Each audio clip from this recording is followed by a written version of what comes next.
అమెరికాలో చిందరవందరగున్న మీ ఇంటికి handyman cleaning plumbing services కోసం కాంటాక్ట్ ఇన్స్టా సర్వీస్. యుఎస్ లో ఎక్కడైనా ఎప్పుడైనా for instant bookings visit instaservice.com. నమస్తే, నేను కేశవ్, సుమన్ టీవీ. మన దేశంలోనే కాదు, ప్రపంచ వేదిక పైన ప్రజాస్వామ్యం గురించి మాట్లాడేటువంటి వాళ్ళు, మాట్లాడాలనే ఉత్సాహం చూపించే వాళ్ళు చాలా మంది ఉంటారు. కానీ ఏకంగా గ్రాడ్యుయేషన్ సెరమనీకి సంబంధించినటువంటి స్పీచ్లోనే పాలస్తీనాకి మద్దతుగా మాట్లాడి మేఘా వేమూరి ప్రపంచం దృష్టిని ఆకర్షించారు.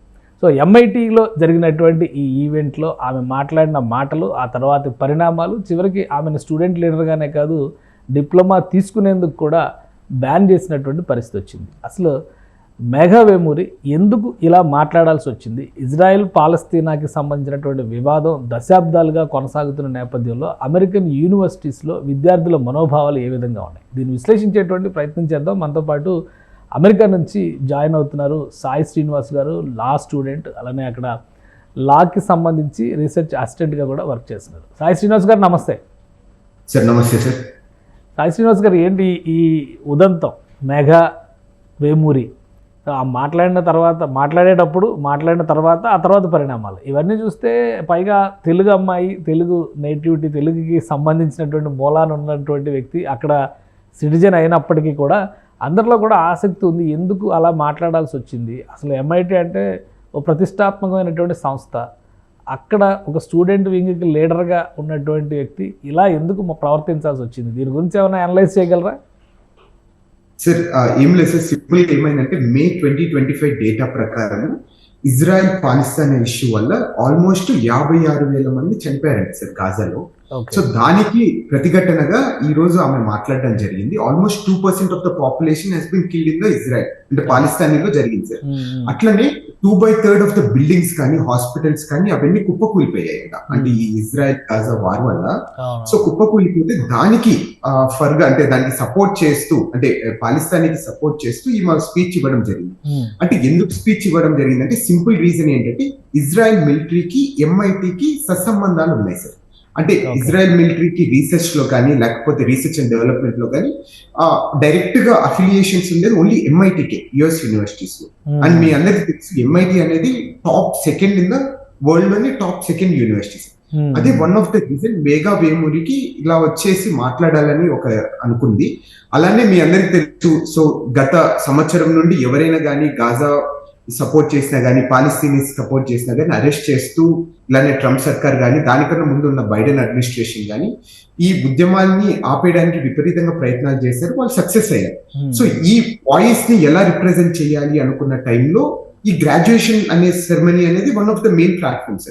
అంటే ఇక్కడ నుండి మాట్లాడితే అందరు స్టూడెంట్స్ ఇన్స్పైర్ కావడం కానీ, మొత్తం ప్రపంచం చూసే అవకాశం కూడా ఉంది. కాబట్టి మేఘా వేమూరి ఇక్కడ ఈ అవకాశాన్ని ఉపయోగించుకోవాలని ఆమె చేయడం జరిగింది. అలానే మేము ఈ దమనకాండకు కానీ, ఈ హత్యాకాండకు కానీ ఎంఐటి దాని నుండి వైదొలుచుకోవాలి, అక్కడికి సత్సంబంధాలని ఇజ్రాయెల్ మిలిటరీతో వైదొలుచుకోవాలని ఆమె డిమాండ్ చేస్తూ ఆ స్పీచ్ ఇవ్వడం జరిగింది. కానీ ఒకటి అంటే, ఇప్పుడు మామూలుగా రాజకీయాల్లో మాట్లాడడం, రాజకీయ నాయకులు మాట్లాడడం వేరు, కానీ ఒక యూనివర్సిటీలో రిప్రజెంట్ చేస్తూ అక్కడ ఆమె మాట్లాడడం, తర్వాత స్పీచ్ కాపీని మార్చారు. అంతకు ముందరేమో సబ్మిట్ చేసిన కాపీ వేరు, తర్వాత ఆమె చేసిన ప్రసంగం వేరు, ఆమె ఉపయోగించినటువంటి ఆ క్లాత్ కేఫీ అని ఏదో అంటారు, దాన్ని యాసర్ అరాఫత్ భుజం మీద చూసాం మనం, మళ్ళీ ఇక్కడ మేఘా వేమూరి భుజం మీద చూసాం. సో ఈ నిర్ణయం తీసుకోవడానికి భవిష్యత్తు పరంగా చూస్తే కూడా ఆమె కూడా చాలా ఇబ్బందులు పడుతుంది. ఇప్పుడు గ్రాడ్యుయేషన్ సెరమనీకి వాళ్ళ ఫ్యామిలీని రాకుండా బ్యాన్ చేశారు, డిప్లొమా ఇచ్చేటువంటి పరిస్థితి కూడా లేదు. సో ఇవన్నీ జరిగిన నేపథ్యంలో ఏంటి అక్కడ ఉన్న స్టూడెంట్స్ మనోభావాలు, ముఖ్యంగా ఎంఐటీలో ఉన్నటువంటి స్టూడెంట్స్ మనోభావాలు? సార్ ఎంఐటీలో మీరు బాగా చూసుకుంటే ఆమె మాట్లాడేటప్పుడు విపరీతమైన స్పందన ఆమెకు వచ్చింది సార్. ఆమె ఒక పదం వాడుతుంది మధ్యలో. సో ఎంఐటీలో ఒక ట్రెడిషన్ ఉంది సార్, రింగ్ ఎప్పుడైనా కానీ ఒక రింగ్ ని లోపల పెట్టుకొని ఉంటారు, అంటే ఎంఐటీలో చదివేంత వరకు. ఆమె గ్రాడ్యుయేషన్ అయిపోయిన తర్వాత మనము ఇజ్రాయెల్ కి సపోర్ట్ చేస్తూ, అంటే పాలిస్తానికి సపోర్ట్ చేస్తూ ఈ రింగ్ బయటికి తీయండి అంటేనే అందరూ రింగ్ బయటికి తీసి మేము ఈ ప్రపంచానికి సపోర్ట్ చేస్తున్నాము, ఈ మానవాళికి సపోర్ట్ చేస్తున్నాము, ఈ ఉద్యమకాండలు వద్దు అనే దానికి ఆమెకు సపోర్ట్ చేస్తూ స్టూడెంట్స్ అంతా విపరీతమైన స్పందన వచ్చింది. అండ్ వన్ మోర్ థింగ్, ఇక్కడ స్టూడెంట్స్ సపోర్ట్ చేస్తారా అనేది కాదు, ఇక్కడ మనం ఆలోచించుకోవాల్సింది యుఎస్ఏ ఇజ్రాయెల్ కున్న సో అండర్స్టాండింగ్ అనేది మెయిన్ ఇంపార్టెన్స్. అట్లనే మీరు చూసుకుంటే గత అక్టోబర్ 2023 నుండి ఇప్పటి వరకు సుమారు $20 బిలియన్ యుఎస్ఏ ఇజ్రాయెల్ మిలిటరీ కానీ ఇజ్రాయెల్ గవర్నమెంట్ కానీ మిలిటరీ అసిస్టెన్స్ రూపంలో కానీ లేకపోతే ఫండ్స్ రూపంలో కానీ డబ్బులు ఇచ్చింది. అంటే ఒక దేశం కంప్లీట్ గా ఒక దేశానికి సపోర్ట్ చేస్తూ వస్తుంది. సో హౌ కెన్ ద పాకిస్తానీకి అగేన్స్ట్ గానే కదా సార్ ఇదంతా జరుగుతుంది. వాళ్ళకి ఎలా సపోర్ట్ చేస్తారు అనేది question. And one more thing ఏంటంటే సార్, మోస్ట్ ఆఫ్ ద ఎంఐటీలో ఇప్పుడున్న గ్రాంట్స్ కానీ లేకపోతే స్కాలర్షిప్స్ కానీ ఇజ్రాయిల్స్ ఫండ్ చేసింది. సుమారు నాకు తెలిసిన అంచనా ప్రకారం ద బాటమ్ గ్లోబ్ రిపోర్ట్ ప్రకారం ఏమైందంటే $2.8 million గ్రాంట్స్ రూపంలో డబ్బులు ఉందండి సార్ ఎంఐటీ దగ్గర. ఇదంతా ఎవరు ఇజ్రాయలీ ఇండివిజువల్స్ కానీ కార్పొరేషన్స్ కానీ లేకపోతే స్కాలర్స్ కానీ వీళ్ళంతా డొనేట్ చేసింది ఎంఐటీకి. సో అంటే మేము ఇచ్చిన డబ్బులతో ఇట్లా మీరు ఉన్నారు కాబట్టి మాకు సపోర్ట్ చేయాలి అనే ఒక ఇండైరెక్ట్ వేలో ఈమెని మేఘా వేమూరి డిప్లొమాని హోల్డ్ చేయడం జరిగింది. అండ్ ఇదైతే నిజం అంట. సో ఆమె నార్మల్ గా గ్రాడ్యుయేషన్ స్పీచ్ ఇచ్చేటప్పుడు ఒకటి ఉందంట, దాని తర్వాత ఆమె ఇచ్చేటప్పుడు గ్రాడ్యుయేషన్ స్పీచ్ ఇచ్చేటప్పుడు ఇంకొకటి ఉందని అయితే మాత్రం నిజం అని తెలిసింది. సో అంటే చర్యలు ఏ విధంగా ఉండొచ్చు? ఇప్పుడు గ్రాడ్యుయేషన్కి అదే ఆమెకి సంబంధించినటువంటి డిప్లొమాని హోల్డ్ చేసి ఉండొచ్చు, ఫర్దర్గా ఏముండొచ్చు. ప్లస్ తెలుగు మూలాలు ఉన్నటువంటి వ్యక్తి కాబట్టి అక్కడ సిటిజన్షిప్ కానీ తనకేమన్నా ఇంకా ఇతరత్ర ఇబ్బందులు, ఎందుకంటే ఆల్రెడీ అమెరికా గవర్నమెంట్ ఓపెన్గానే చెప్తుంది అటు ఉక్రెయిన్ని సపోర్ట్ చేస్తున్నారు, ఇటు ఇజ్రాయెల్ని సపోర్ట్ చేస్తున్నారు. ఇప్పుడు ప్రపంచవ్యాప్తంగా రెండు అత్యంత ప్రమాదకరమైనటువంటి యుద్ధ భూములుగా కనిపిస్తున్నటువంటి ప్రాంతాలు. ఈ రెండిట్లో కూడా ఒక clear cut stand American government తీసుకుని ఉంది. సో ఈ టైంలో ప్రజాస్వామ్యవాదుల పేరిట వీళ్ళు చేసేటువంటి ప్రసంగాలు కానీ వీళ్ళ చర్యలు కానీ దేశద్రోహం కింద కూడా వచ్చేటువంటి ప్రమాదం ఉంటుంది కదా. సో అక్కడ రియాక్షన్స్ ఎలా ఉన్నాయి? సో దేశద్రోహం కిందకైతే ఇది తీసుకొని రాలేదైతే బాగా నమ్మకంగా ఉంది. ఇది కంప్లీట్ గా freedom of speech sir. And one more thing ఏంటంటే ఆమె మీద సిటిజన్షిప్ మీద కానీ ఏ ప్రభావం అయితే ఏముండదని నేను అనుకుంటున్నాను. సిటిజన్షిప్ అనేది న్యాచురల్ రైట్ సార్. అది ఎవరే కానీ మన దగ్గర నుండి తీసుకొని పోయే హక్కు కానీ ఏ దేశానికి కానీ ఏ రాజ్యానికి కానీ ఎవరి దగ్గరే కానీ ఉండదు. ఒకసారి భారతదేశం అయినా కానీ అట్లానే అమెరికా అయినా ఎక్కడ పుట్టినా కానీ అది న్యాచురల్ రైట్. అంటే నీ దగ్గర నుండి తీసుకొని పోయే హక్కు అది సిటిజన్షిప్ ఒకటి. దాన్ని మటుకు ఏం చేయలేదు. డిపోర్టేషన్కి వస్తే సిటిజన్స్ ని డిపోర్ట్ చేస్తారా లేదా అనేది సో మనందరికీ తెలిసిందే. రీసెంట్ గా ఒక చిన్న రిమార్క్ చేశారు. ఒకవేళ సిటిజన్స్ కానీ ఏదైనా చిన్న మిస్టేక్ చేసినా కానీ లేకపోతే దేశద్రోహం కానీ లేకపోతే ఏదైనా టెర్రరిస్ట్ ఆర్గనైజేషన్ సపోర్ట్ చేస్తున్నారని కానీ సో మేము డిపోర్ట్ చేసే రైట్ మా దగ్గర ఉందని కూడా ఇండైరెక్ట్ గా యుఎస్ గవర్నమెంట్ చెప్పడం జరిగింది. అంటే ఒక చట్టాలు ఏం చెప్తున్నాయి? ఎందుకంటే ఆమె తెలుగు మూలాల నుంచి వెళ్ళినటువంటి వ్యక్తి క్లియర్గా కనిపిస్తుంది. అది అంటే మేబీ వాళ్ళ ఫాదర్ వాళ్ళు సిటిజన్షిప్ సంపాదించుకొని ఉంటారు, అక్కడ పుట్టిన తర్వాత న్యాచురల్ సిటిజన్షిప్ ఆమెకి వచ్చి ఉంటుంది. సో ఇలాంటి కండిషన్స్లో చట్టాలు ఏమైనా ప్రత్యేకంగా ఉన్నాయా? అమెరికన్ బార్న్ సిటిజన్స్గా వీళ్ళని గుర్తించినప్పటికీ కూడా వాళ్ళ పేరెంట్స్ వాళ్ళ మూలాలను బట్టి చర్యలు తీసుకోవడానికి ఏమైనా అవకాశాలు ఉన్నాయా? ఇప్పుడు న్యాచురల్ సిటిజన్షిప్ బై బర్త్ మీద కూడా ఎగ్జిక్యూటివ్ ఆర్డర్స్ ఇచ్చారు కదా ట్రంప్. సో మార్పులు వీళ్ళు వలసవాదులుగా వచ్చి ఇక్కడికి వచ్చి ఈ వేర్పాటు వాదాన్ని ప్రోత్సహిస్తున్నారనో లేదా దేశానికి వ్యతిరేకమైనటువంటి చర్యలకు పాల్పడుతున్నారనో మళ్ళీ ఇంకొక చర్య తీసుకోవడానికి అవకాశం ఉండొచ్చు కదా. సో అసలు చట్టం ఏం చెప్తుంది? ఒక లా స్టూడెంట్గా లా రీసెర్చర్గా మీరు ఏం చెప్తారు? సార్ చట్టం ఏం చెప్తుందంటే సార్, ఒక సిటిజన్ తప్పు చేస్తే మహా అంటే ఏం చేయగలరు? సో అకార్డింగ్ టు ది ఎక్కడ తప్పు చేసింది విత్ ఇన్ ద ప్రిమిసెస్ యూనివర్సిటీలో తప్పు చేసింది కాబట్టి ఆమెకు డిసిప్లినరీ యాక్షన్ తీసుకుంటారు. అంతకు మించి వేరే అదర్ యాక్షన్ తీసుకునే రైట్ కానీ హక్కు కానీ ఏ గవర్నమెంట్ కానీ ఏ యూనివర్సిటీ కానీ ఏముండదు. మహా అంటే ఏం చేస్తారు, యూనివర్సిటీ సర్టిఫికేట్ ని విత్హోల్డ్ చేస్తారు తప్ప అంతకన్నా ఏం చేయలేదు. చట్టపరంగా శిక్షించడానికి కానీ జైలు శిక్ష పెడతానికి కానీ అలాంటి అవకాశం. ఎందుకంటే ఇండియాలో ఆల్రెడీ ఒక ఇష్యూ నడుస్తుంది, శర్మిష్ఠా పనోలి అని చెప్పని సోషల్ మీడియా ఇన్ఫ్లుయెన్సర్ ఒక కామెంట్ పాకిస్తాన్కి వ్యతిరేకంగా చేసింది. అందులో మతపరమైనటువంటి అంశాలు కూడా వచ్చినాయి కొన్ని. ఆమెను వెంటనే అరెస్ట్ చేశారు, లోపల పెట్టారు, రిమాండ్ పంపించారు, 14 రోజులు రిమాండ్ కూడా పంపించారు.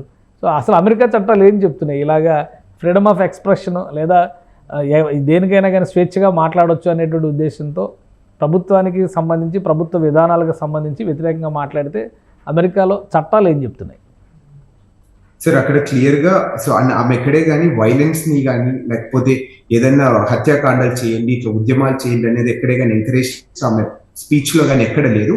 ఆమె ఖండిస్తూ మాట్లాడింది తప్ప ఎక్కడే కానీ వైలెన్స్ ని ప్రొవోక్ చేసే కానీ వైలెన్స్ ఇన్సైట్ చేసే పరంగా ఎక్కడ లేదు. కాబట్టి ఆమెకి ఏదో కానీ ఈ సెడిషన్ కానీ రాజద్రోహం కానీ ఏం వర్తించదని నేను అనుకుంటాను.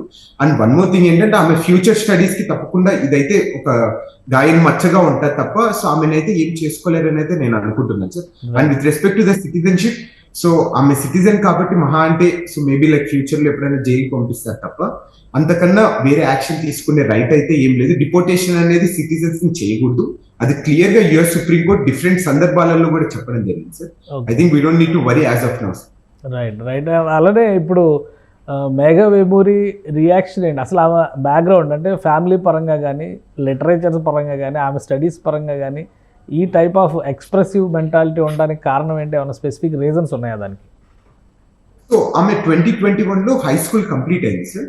అట్లనే సో అండర్ గ్రాడ్యుయేషన్ వచ్చేసి ఎంఐటీలో చదివింది, అంటే computer science, neuro science and linguistic మీద. ఈ లింగ్విస్టిక్ అనేది మెయిన్ ఇంపార్టెంట్ థింగ్ సార్. ఆమెకి ఎంఐటీలో ఒక స్టూడెంట్ గ్రూప్ ఉంది.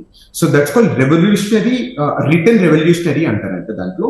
సో నార్మల్ గా అది యాంటీ ఇంపీరియలిస్టిక్ కి లేకపోతే రెవల్యూషనరీ థాట్స్ కోసం ఆమె ఎక్కువ వర్క్ చేస్తున్నారు. అంటే ఇప్పుడు మామూలుగా మీరు అందరూ చూసిన ఉస్మానియాలో కానీ, ఈ తెలంగాణ ఉద్యమం, ఈ కమ్యూనిజం ఐడియాలజీస్, అంటే ఈ బూర్జువా వ్యవస్థ ఉండకూడదు అనే ఒక ఆ స్టూడెంట్ గ్రూప్ లో ఈమె మెయిన్ మెంబర్స్.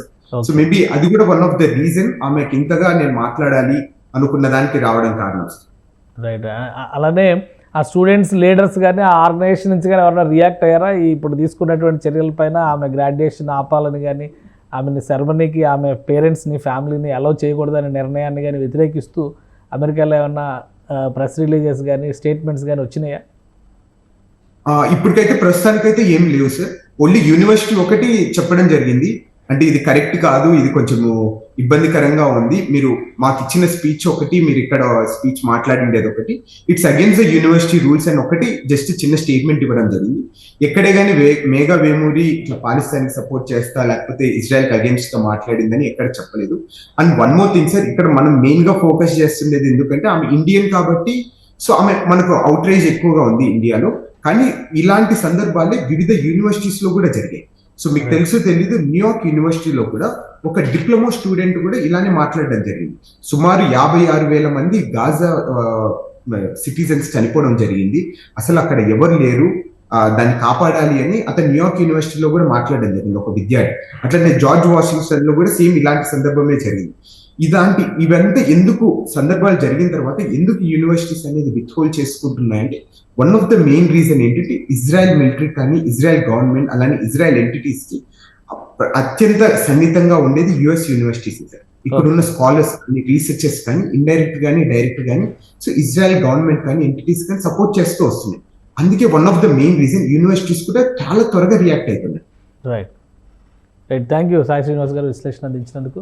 ఇది అమెరికాలో యూనివర్సిటీలు, ఇజ్రాయెల్తో ఉన్నటువంటి సంబంధ బాంధవ్యాలు, వీటన్నిటి పరంగా చూస్తే కనుక ఇజ్రాయెల్ అమెరికా ఒక పాలసీగా పెట్టుకున్నటువంటి మైత్రి అక్కడ కొనసాగుతుంది. అయితే స్టూడెంట్స్ మాత్రం గాజాలో జరుగుతున్నటువంటి జెనోసైడ్ పైన గొంతెత్తుతూనే ఉన్నారు. ఆ క్రమంలోనే మేఘా వేమూరి మాట్లాడింది. ఆమె మాట్లాడింది ఎక్స్ప్రెషన్ ఆఫ్ ఫ్రీడమ్ కింద వస్తుంది తప్పితే దేశద్రోహం కింద కన్సిడర్ చేయడానికి అవకాశం లేదు. అలానే అక్కడ మానవతా సాయంగా స్పందించాల్సినటువంటి అవసరం ఉంది. పాలస్తీనా అనే దేశాన్ని తుడిచిపెట్టేసేటువంటి కుట్ర జరుగుతుంది అంటే పూర్తిగా ఇది మానవాళిని నిర్మూలించేటువంటి చర్యగా మేఘా వేమూరి మాట్లాడారు. ఆమె పైన కేవలం యూనివర్సిటీ చర్యలు తీసుకోవడానికి మాత్రమే అవకాశం ఉంది, కానీ లీగల్గా ఆమె సిటిజన్షిప్ కానీ, ఆమెకి ఇతర రకాలుగా ఇబ్బంది పెట్టడానికి కానీ అవకాశం లేదని సాయి శ్రీనివాస్ విశ్లేషిస్తున్నారు. ఇది స్పెషల్ డిస్కషన్.